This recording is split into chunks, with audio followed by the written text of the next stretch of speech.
Pour la parole de Dieu? Amen. Yes, c'est bon ça.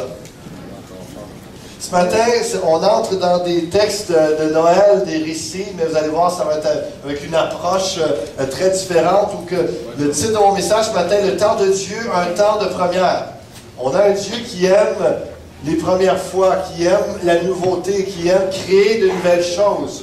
On voit simplement dans Isaïe 42, verset 9, « Voici, les premières choses se sont accomplies et je vous en annonce de nouvelles. Avant qu'elles arrivent, je vous les prédis. » Et c'est un Dieu qui aime annoncer des bonnes nouvelles. C'est un Dieu qui aime annoncer de nouvelles choses parce que lorsque sa parole, ses promesses se sont accomplies, ben c'est pas fini. Il annonce autre chose parce qu'il aime que de nouvelles œuvres prennent place en vous. Et ça, c'est encourageant de comprendre qu'on a un Dieu qui est vivant. C'est pas un Dieu statique. C'est pas un Dieu qui est immobile, qui est antique, archaïque, comme si on allait à l'église, on allait rencontrer un musée, des statues. Et non, Dieu n'est pas une statue de bois. Amen. Amen. Dieu est vivant. Amen. Dieu bouge. Dieu crée de nouvelles choses. Dieu se manifeste continuellement. Et je prie qu'au travers de ce message, simplement, que nos cœurs soient remplis d'espérance et de foi, non seulement pour cette fin d'année, mais pour 2015 qui s'en vient, de dire, Seigneur, c'est un Dieu qui accomplit de nouvelles œuvres. Seigneur, qu'est-ce que tu vas faire avec moi?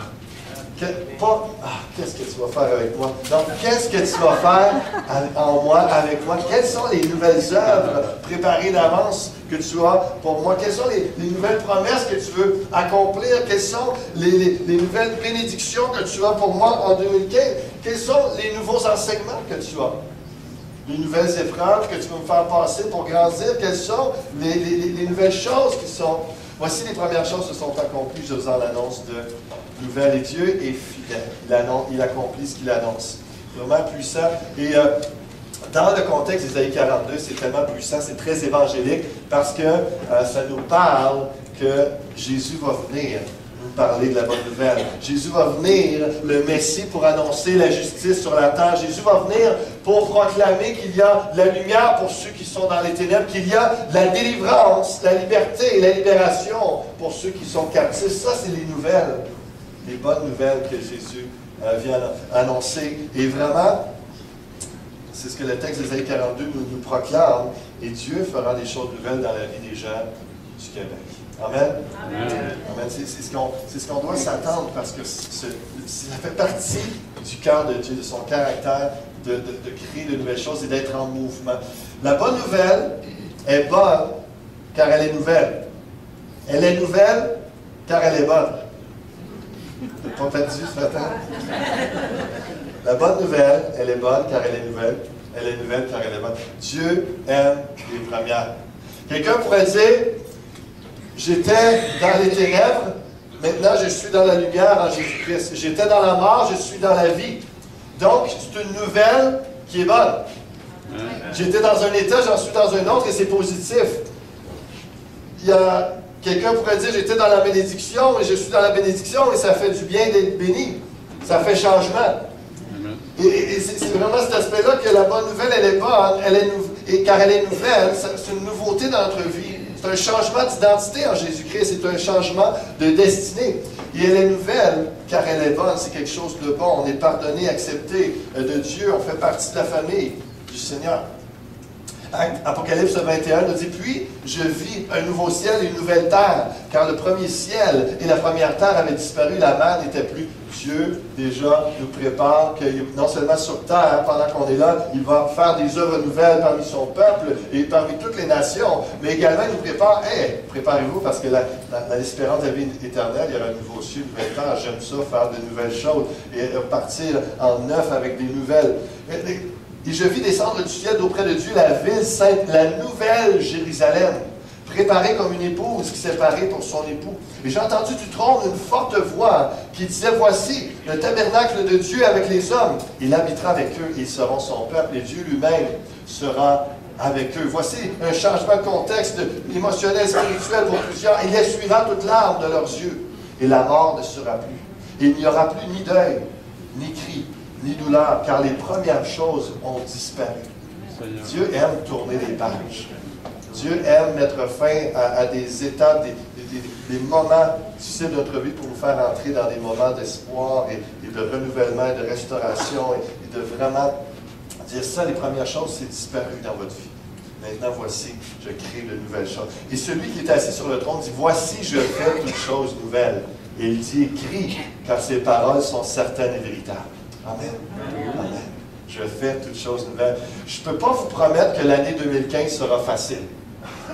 Mais je peux vous dire que Dieu fera de nouvelles choses. Parce que Dieu vient de le dire dans sa parole.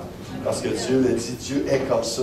Et c'est une chose qu'on peut être assuré. Et les gens, peut-être un peu moquants, diront, c'est sûr que l'année ne sera pas facile s'il y a des choses nouvelles.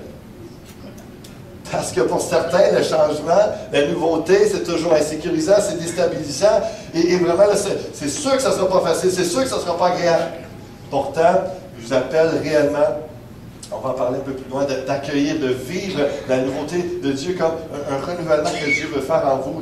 La nouveauté, pas toujours, mais la nouveauté, lorsqu'elle vient de Dieu, c'est quelque chose de puissant, de bénissant, de rafraîchissant dans notre vie. Et donc, je vous appelle à recevoir les choses nouvelles au lieu de leur résister. Hébreux chapitre 8, verset 13 va dire, en disant une alliance nouvelle. L'Ancien Testament, Ancienne Alliance, Nouveau Testament, Nouvelle Alliance. Il y a un nouveau contrat par le sang de Christ qui a été signé entre l'humanité et Dieu. Donc, en disant une alliance nouvelle, il a déclaré donc ancienne la première. Or, ce qui est ancien, ce qui a vieilli, est près de disparaître. Si Pasteur Serge ne serait pas encore souffrant et malade, il y a encore la grippe, la fatigue, si vous voulez prier pour lui, j'aurais fait cette blague. J'ai dit, Pasteur Serge, c'est pas parce que tu as vieilli que tu es prêt à disparaître, là, on a encore besoin de toi. Mais c'est pas de ça que le texte parle. Une alliance nouvelle.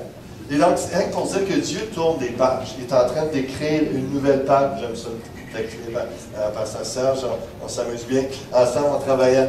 Ce qui est ancien, ce qui a vieilli est prêt de disparaître. Est-ce que vous acceptez que les choses soient terminées dans votre vie pour laisser Dieu écrire de nouvelles étapes dans votre vie? Par rapport à la fusion, il y a une page qui s'est tournée. Il y a une page qui s'est tournée et Dieu est en train d'écrire une nouvelle page d'histoire.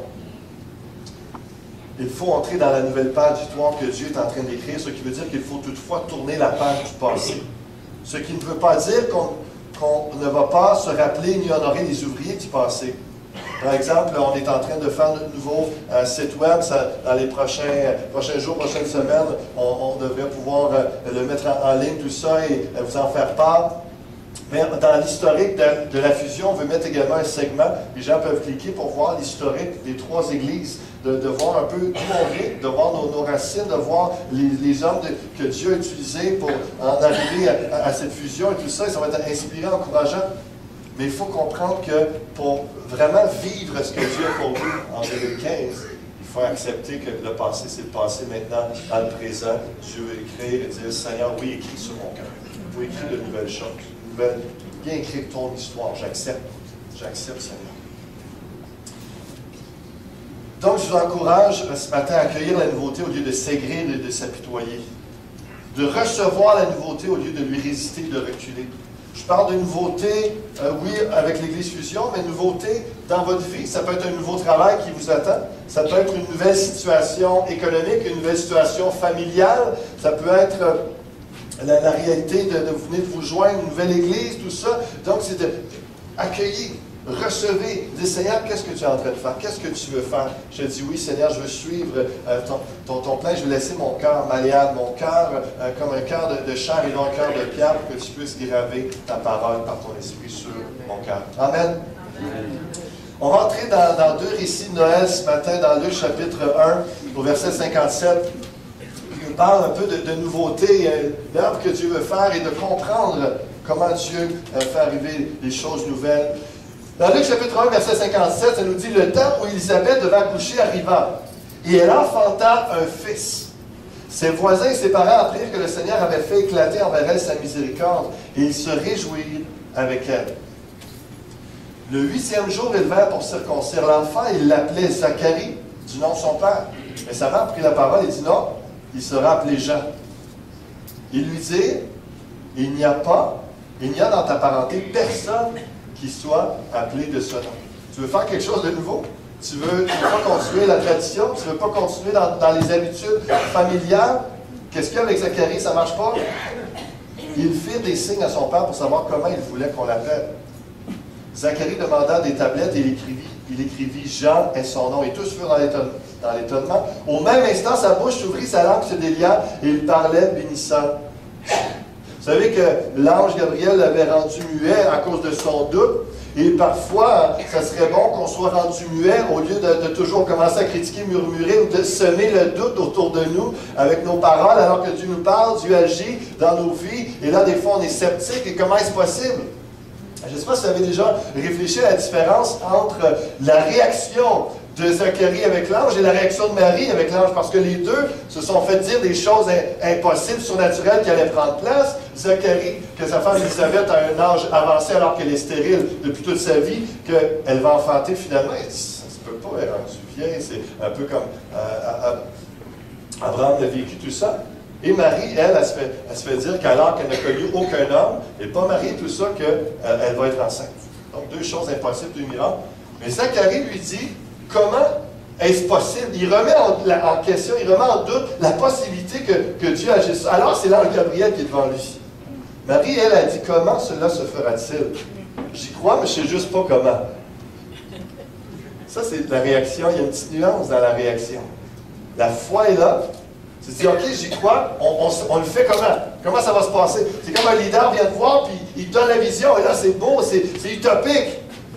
Est-ce que vous allez capter la vision avec la foi? Vous allez dire, OK, ça, j'y crois, c'est vraiment wow! On va se parler maintenant comment on va le faire. Contrairement à... Hey, tu rêves, mon grand? Tu rêves, ma grande? Vous savez, c'est ça. Comment tu vas faire? Comment c'est possible? Hein, donc, c'est vraiment...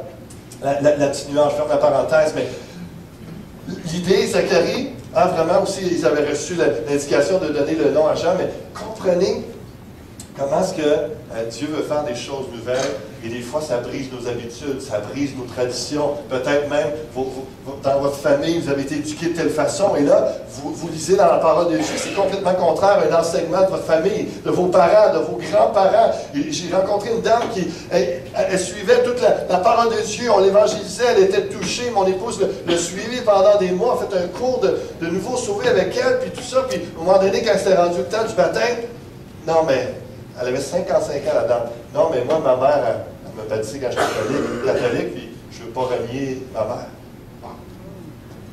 Tu n'es pas prête à briser la tradition, tout ce lien-là, pour laisser Dieu faire une œuvre nouvelle en elle. Et de l'amener réellement à grandir dans sa foi. Combien des fois, par une tradition, par une habitude, on dit non au Seigneur, ou on résiste, alors que simplement de dire, Seigneur, si tu le dis, Seigneur, si c'est comme ça que ça fonctionne, si tu veux ça, Seigneur, c'est nouveau, je ne m'attendais pas à ça, j'aurais aimé ça le statu quo, j'aurais aimé ça que ça ne change pas, j'aurais aimé ça que ça soit pareil.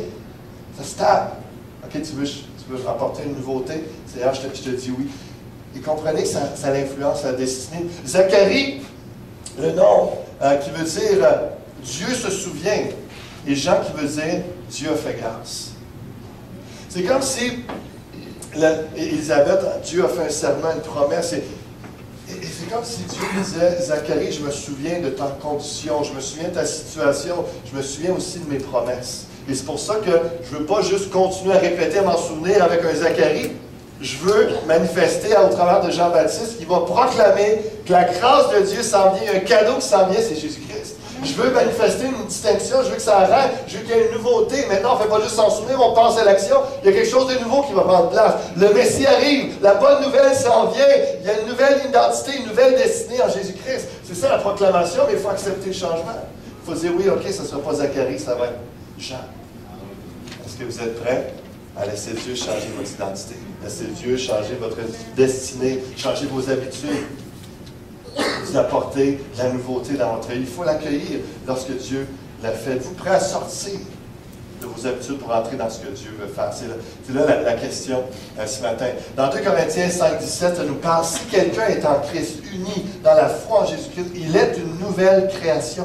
Les choses anciennes sont passées, Voici toutes choses sont devenues nouvelles. Toutes choses. Toutes choses sont devenues nouvelles. Pas juste une petite partie de notre vie.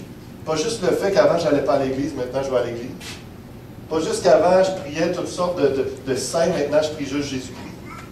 Toutes choses sont devenues nouvelles. Qui je suis en Jésus-Christ. Comment je me comporte, comment je vis, je pense. Tout ça est renouvelé par le Saint-Esprit, par l'étude de la parole, la mise en pratique. Il y en a, je suis quelqu'un de différent, quelqu'un de nouveau, une nouvelle création. Et ma vie maintenant, j'ai plus le même nom.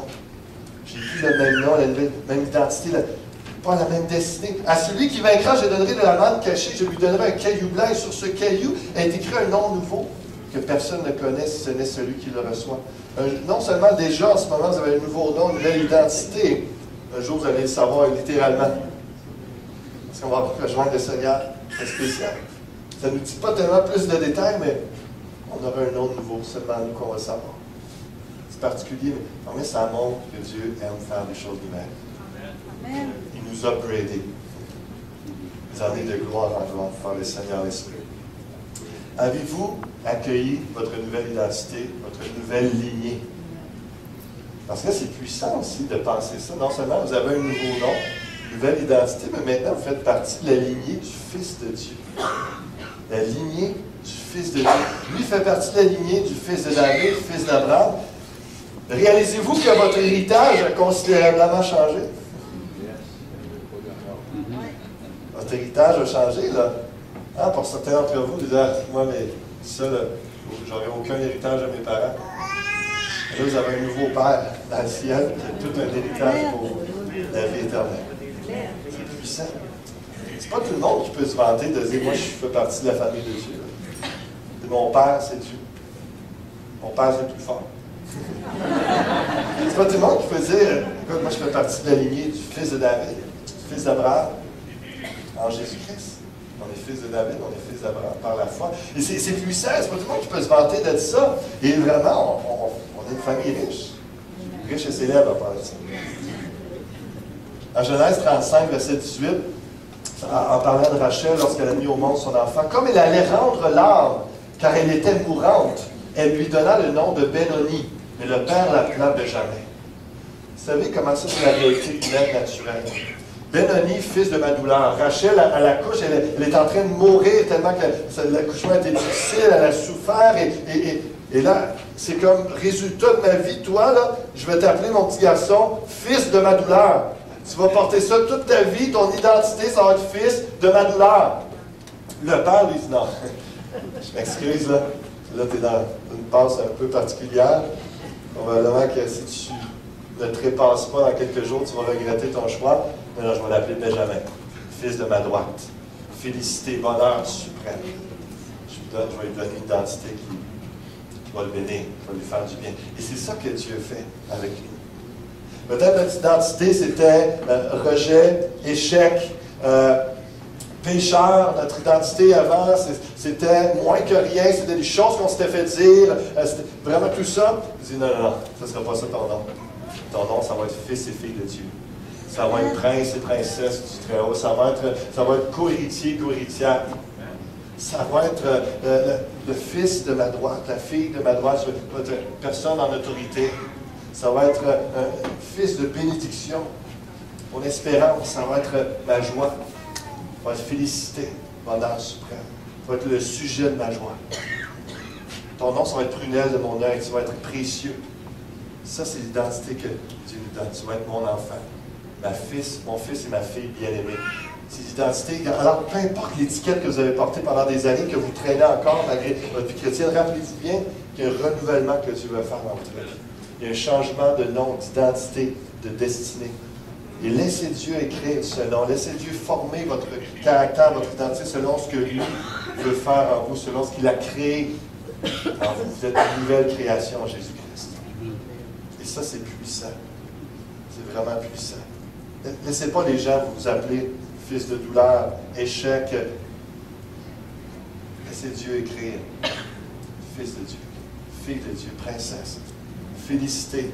Tu es mon bonheur, tu es ma fille, mon fils bien-aimé. Une autre ici qui nous parle encore Désolé, mesdames, ça parle d'accouchement ce matin, c'est un contexte comme ça. J'espère que ça s'est bien passé pour vous.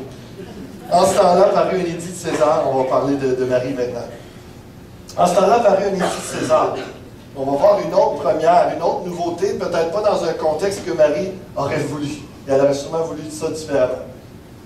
En ce temps-là, parut un édit de César Auguste ordonnant un recensement de toute la terre. Ce premier recensement eut lieu pendant que Quirinius était gouverneur de Syrie. Comprenez cette expression, c'est un premier recensement, c'est un moment historique qui se passe la première fois que ça prend place.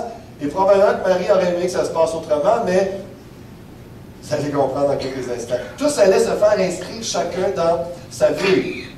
Joseph aussi monta dans la Galilée de la ville de Nazareth pour se rendre en Judée, dans la ville de David appelée Bethléem, parce qu'il était de la maison de la famille de David, afin de se faire inscrire avec Marie, sa fiancée, qui était enceinte.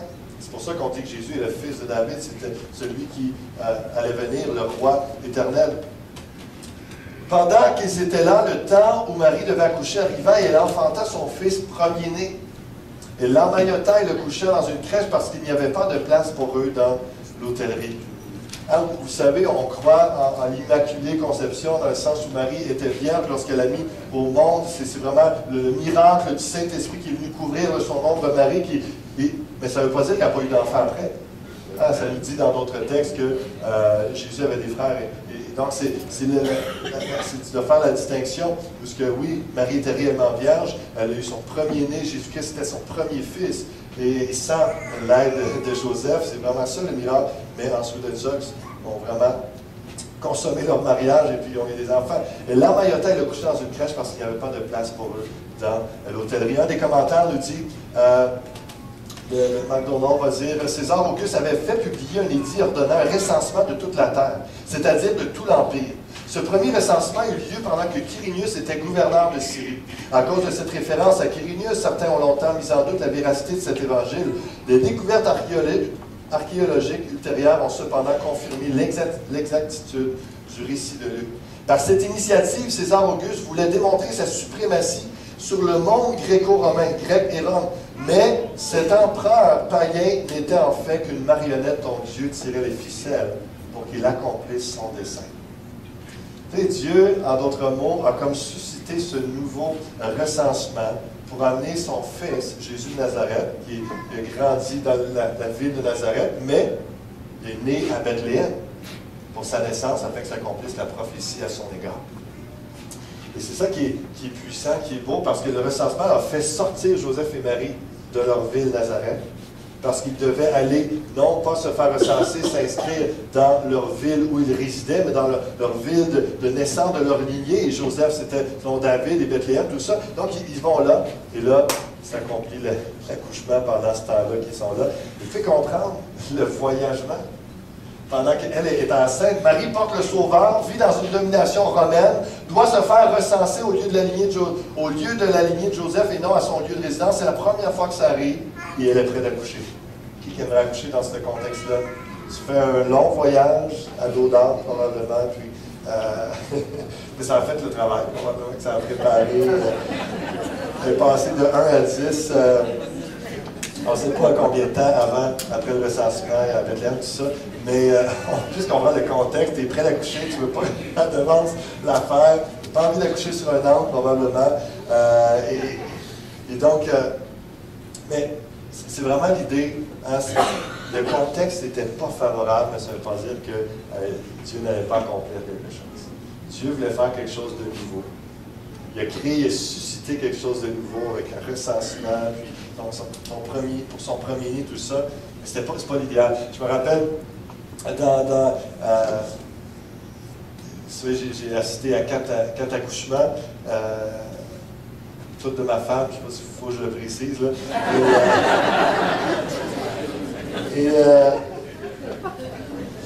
Tu ne veux pas que ça bouge trop, hein? Tu te promènes dans l'auto, tu t'en vas, puis déjà, ça travaille. Tu ne veux pas trop de nouveautés dans le contexte de l'accouchement. Tu veux ta petite musique dans la chambre, les infirmières, tout ça. Tu si tu les connais, tant mieux, tout ça, tu veux que le plus possible, ça ne bouge pas, que tous les gadgets pour aider le travail, les ballons, tout ça, ça soit prêt.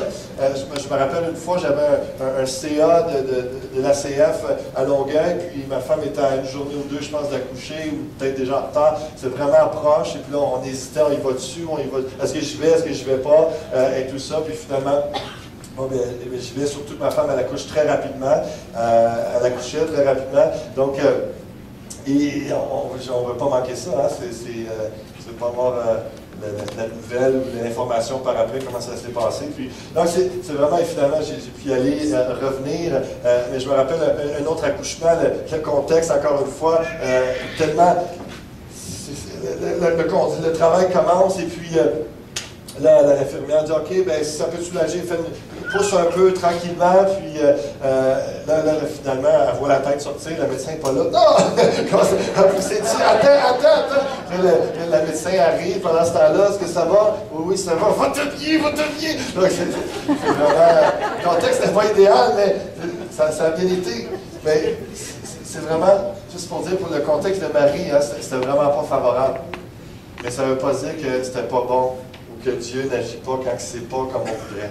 C'est pas le scénario rêvé, c'est pas le scénario idéal dans ma vie, dans mon contexte de travail. Ça ne veut pas dire que Dieu ne veut pas vous bénir dans votre contexte de travail. C'est pas mon scénario idéal dans ce qui se passe dans le ministère en ce moment, ou peut-être dans tel aspect de ma vie, mon couple. Ça ne veut pas dire que Dieu va faire une œuvre nouvelle dans votre cœur, dans votre vie, que Dieu ne va pas intervenir. Ça ne veut pas dire que ce n'est pas le bon moment d'obéir. Ça ne veut pas dire que ce n'est pas le bon moment de faire un pas de foi. Ça ne veut pas dire que ce n'est pas le bon moment que Dieu veut simplement agir et faire de belles et nouvelles choses dans votre vie. Amen.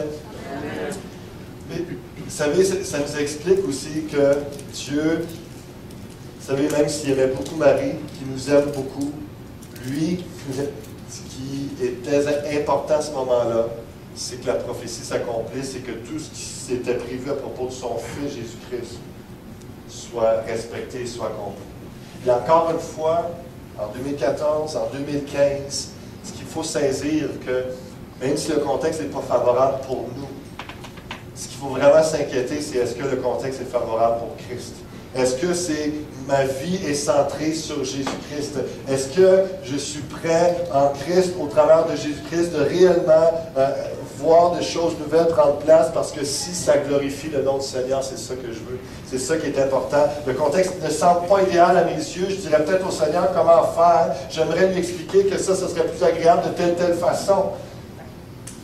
Mais est-ce que Christ est en train d'agir dans ta vie, au travers de toi? C'est ça qui est important.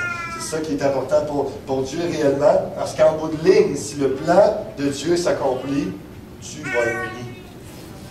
Si Christ est au centre de ta vie, tu vas être au bon endroit, au bon moment, dans le bon contexte. Tu vas être dans l'état que tu vas être dans la bénédiction du Seigneur, parce que tu es dans sa volonté. Il y a toutes sortes d'exemples de mauvais contextes. On va juste prendre Galates chapitre 4, verset 13. Vous ne m'avez fait, c'est l'apôtre Paul qui dit, vous ne m'avez fait aucun tort. Vous savez que ce fut à cause d'une infirmité de la chair que je vous ai annoncé pour la première fois l'Évangile. Imaginez, tu viens annoncer un Évangile, la bonne nouvelle de Jésus-Christ, mort pour tes péchés, crucifié à ta place, il a subi la punition, il est ressuscité, la puissance de l'Esprit qui a ressuscité Jésus d'entre les morts peut agir en toi, il est puissant, il est vivant, et toi tu es malade. Et c'est à cause d'une infirmité, d'une faiblesse physique corporelle que Paul a été arrêté dans la Galatie et ça a été une occasion pour prêcher l'Évangile. Et ils ont donné leur vie au Seigneur dans ce contexte-là. Probablement que Paul aurait dit, j'aimerais ça arriver top shape, pleine santé, et là, guérir plein de gens. Mais finalement, il est arrivé. Il y en a qui parlent de problèmes avec les yeux, c'est difficile à savoir exactement, mais c'est une infirmité, c'est une faiblesse dans la chair corporelle et tout ça. Il arrive, et il n'est pas top shape, il prêche l'Évangile, les gens se convertissent, et il y a des miracles qui prennent place. Et ça, c'est la réalité. Le contexte n'est pas idéal, mais le scénario de Dieu est idéal, les gens sont sauvés. Christ est prêché, il y a quelque chose de puissant qui prend place. Un autre texte, 2 Timothée, chapitre 4, verset 16. Dans ma première défense, personne ne m'a assisté, mais tous m'ont abandonné, que cela ne leur soit point imputé. L'apôtre Paul, dans sa première fois qu'il vient défendre sa cause, il est seul. les gens l'abandonnent. C'est pas idéal, tu te sens tout seul pas mal, tu te fais accuser d'un crime que tu n'as pas commis, puis là tu te ramasses tout ça, c'est pas idéal. Mais vous savez qu'à Rome, il a prêché l'Évangile, et ça lui a donné l'occasion, Dieu l'a assisté. Dieu s'est manifesté. Donc, on voit que les premières qu'on aurait pu dire difficiles, mais par la grâce de Dieu, qui ont bien tourné. J'aimerais terminer ce matin en vous rappelant et en rendant gloire à Dieu, en mentionnant Dieu, c'est plus à faire une chose nouvelle, à Granby, la fusion. Vous savez, nouvelle église, un nouveau nom, un nouveau site web sous peu, tout ça. On a eu, Dieu a fait des choses nouvelles cette année. On termine bientôt une année, parce que dans les premiers mois, on est 2 églises à se fréquenter, 3e s'est ajouté, il y a eu la fusion le 13 avril 2014 officiellement. Et là, on a eu dans l'année nos premiers baptisés.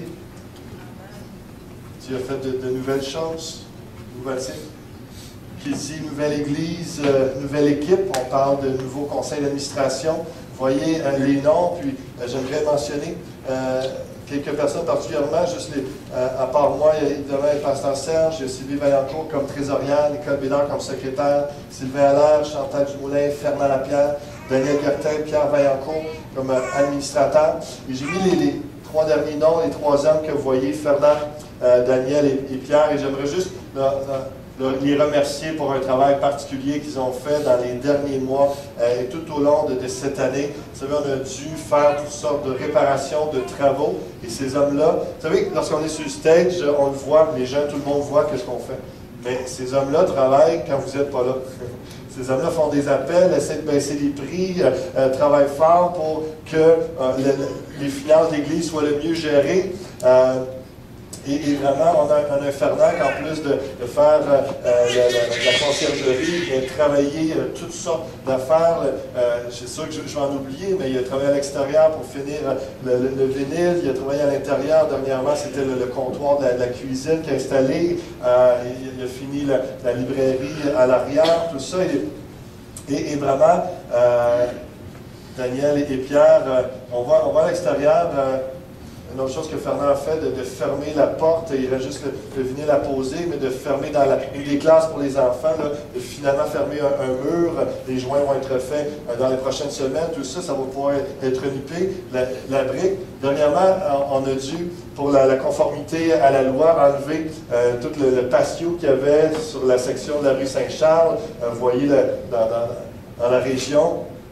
Et un gros bloc de béton patio qui était trop proche du trottoir, selon la loi, c'était pas permis, il fallu le détruire. Ça a coûté des milliers de dollars juste le détruire. Et en détruisant le mur de briques que vous voyez là a tombé en grande partie. Donc il faut payer pour réparer maintenant, pour rendre ça conforme. Mais c'est tout Pierre, Daniel, Fernand qui sont là pour superviser les travaux, contacter et contracter les bonnes personnes. Donc c'est vraiment les nombreux arbres qui ont passé nous faire sauver des centaines et des milliers de dollars. Donc c'est vraiment... je peux prendre le temps de les remercier. Et avant, j'aimerais qu'on les applaudisse, mais juste avant, on a dû changer aussi la climatisation chauffage en bas. Dans la section des bureaux, on n'avait plus de chauffage. C'est un autre 5 000 $, mais la climatisation, chauffage avait 22 ans. Si on changeait certaines pièces, ça équivalait à presque une machine neuve, puis on a 10 ans de garantie. Encore là, c'est un Pierre qui fait des appels, qui fait pour baisser les prix et puis contacter les bonnes personnes, nous aider à prendre les bonnes décisions. Donc, j'aimerais qu'on prenne le temps de remercier tout le CA, le conseil d'administration, cette année qui ont travaillé très fort.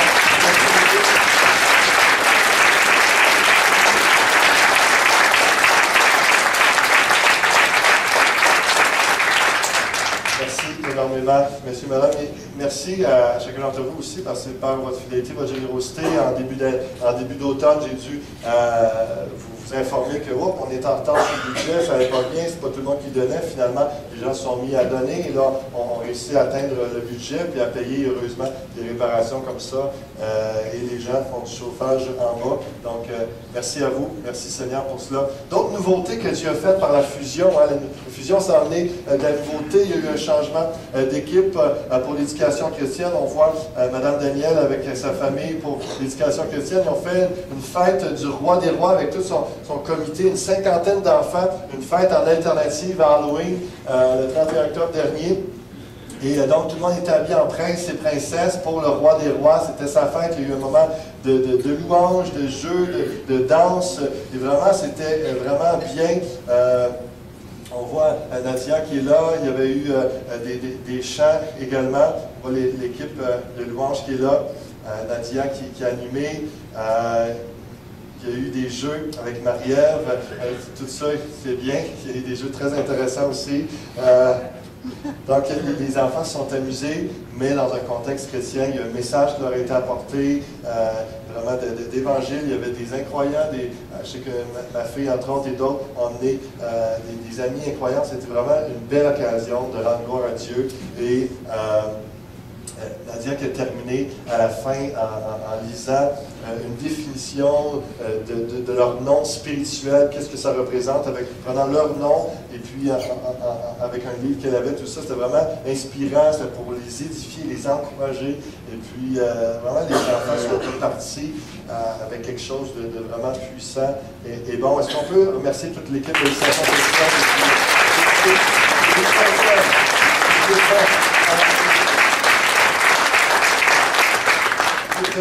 on a eu nos premiers parents qui se sont engagés envers les enfants. Je ne sais pas si vous avez vu le film Courageous, un film chrétien. Et puis, à un moment donné, il y a tout ce contexte où les parents, les papas s'engagent envers leurs filles, envers leurs enfants, d'être un modèle chrétien, les aimer, les respecter. Un peu comme un mariage, c'est très solennel. Et puis, ils lisent quelque chose, des vœux, un engagement. Et on voit des mères qui ont fait ça envers leurs enfants, avec des pères qui étaient là.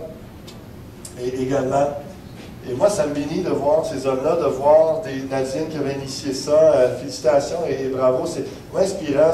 Pasteur Serge a animé la cérémonie. Il m'a dit que c'était très touchant.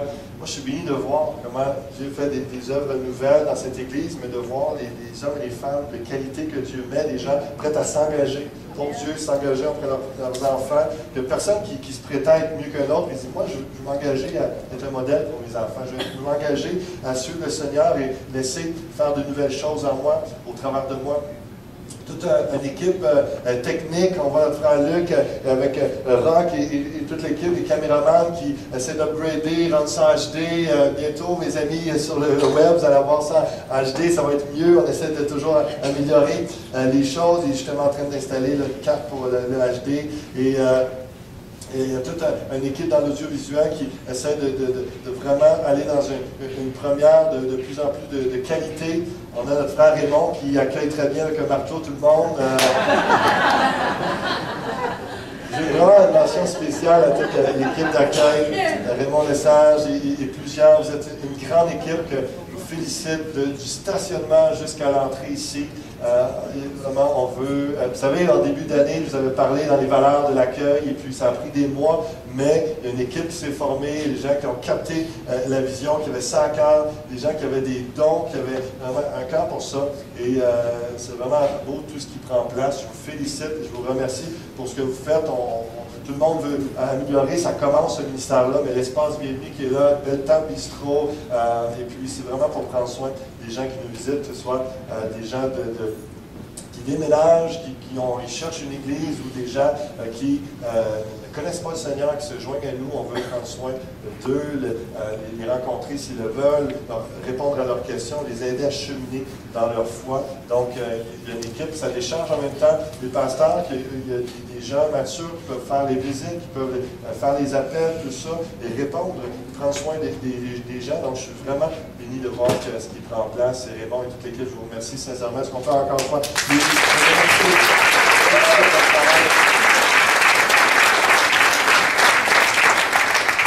C'est sûr que ce matin, il y a des gens qui vont dire, vas-tu me nommer? Est-ce que je vais sûrement oublier des noms, mais inquiétez-vous pas, ça va être plus tard. Ça va être plus tard. Réjouissons-nous pour ceux qui sont mentionnés ce matin. Et votre tour viendra hier. Je sais pas si vous avez remarqué le stage un peu qui est changé, l'écran dernièrement, tout ça. Encore une fois, hein, ce sont des premières, l'équipe technique, l'équipe de louange, en collaboration avec les techniciens, tout ça. Ils essaient de faire un bon travail. On voit les gens à l'œuvre, on voit les gens qui réfléchissent avant l'œuvre. Dans une équipe, ça prend les deux, les penseurs et les acteurs. Hein, Donc, merci beaucoup, messieurs. Hier, ils ont passé, Gilles a passé une partie du vendredi et une gang hier, toute la journée, a été là pour tout défaire, remonter, installer. Ils vont continuer encore à améliorer les choses, mais ça fait partie de l'œuvre que Dieu a faite, une nouvelle œuvre, la fusion. Et là, on s'adapte avec tous les besoins, les réalités des nouvelles œuvres que Dieu a fait. J'aurais pu parler de la jeunesse qui a débuté en septembre, leur première retraite à Jeunesse en Mission, nos 2 premiers dimanches fusion. J'ai juste pas de photos, j'en aurai probablement plus tard et je pourrai vous en parler. Mais Dieu fait des nouvelles œuvres. Dieu fait des belles choses.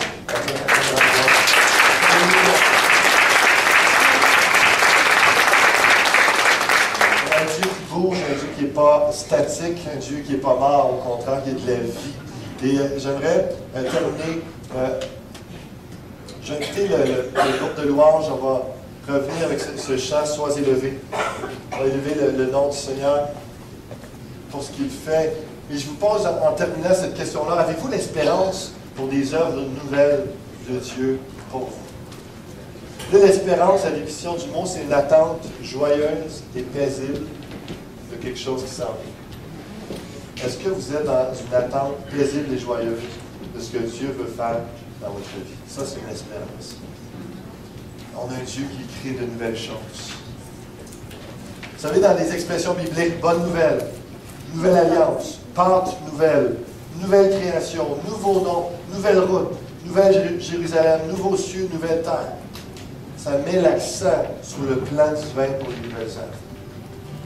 Et j'aimerais juste qu'on termine avant d'entrer dans la louange. Je termine en prière. De dire, Seigneur, je veux accueillir, je veux recevoir la nouveauté. Je veux accueillir ce que tu fais de nouveau dans l'Église. Je veux accueillir ce que tu veux faire dans ma vie de nouveau qui ne concerne pas tout le monde, qui concerne ma vie. Je veux accueillir, Seigneur, et je veux me préparer pour 2015. Prions ensemble quelques instants. Alléluia, Jésus. Seigneur, ta parole, elle est vivante. Ta parole nous enseigne, elle nous éduque. Elle nous montre, elle nous explique qui tu es, Seigneur, et comment tu agis. Dans ces 2 récits, avec le contexte de la naissance de Jean, la naissance de Jésus, on voit que dans un contexte favorable ou pas, tu crées de nouvelles choses. Tu donnes une nouvelle identité, une nouvelle destinée. Tu aimes renouveler nos vies. Alléluia. Seigneur, on veut te dire oui. Oui pour ce que tu as pour chacune de nos vies. Des œuvres nouvelles. Il y a plein de choses qui vont continuer, qui ne changeront pas. Mais il y a plein de choses également que tu prépares, que tu en réserves pour nous. Et Seigneur, qu'on soit dans une anticipation positive, dans la foi, dans l'espérance, parce que tu es un Dieu qui est bon, qui fait concourir toutes choses à notre bien. Ceux qui sont appelés selon ton dessein, Seigneur, tu veux nous bénir et pour ce qu'il y a en 2015, pour ce que tu veux créer de nouveau, Seigneur, fais-le, mon Dieu. Et qu'on puisse être là pour accueillir, pour recevoir et non pour résister. Et non pour reculer. Pas pour s'aigrir ou pour s'apitoyer de avant c'était comme ça, j'aimais mieux ça. Avant que Dieu change ma vie, avant qu'il me bouleverse, il semble que c'était plus tranquille.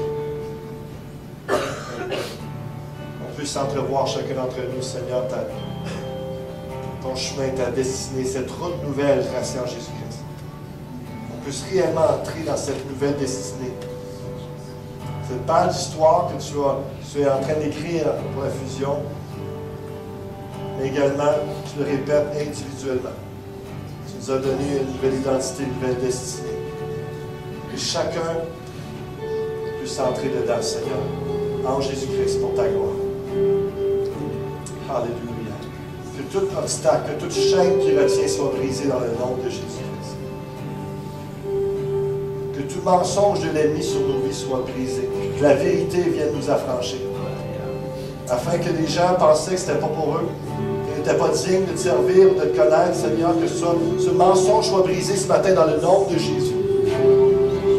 Et qu'il puisse entrer dans une pleine liberté, comme enfant de Dieu, comme prince et princesse du Dieu très haut.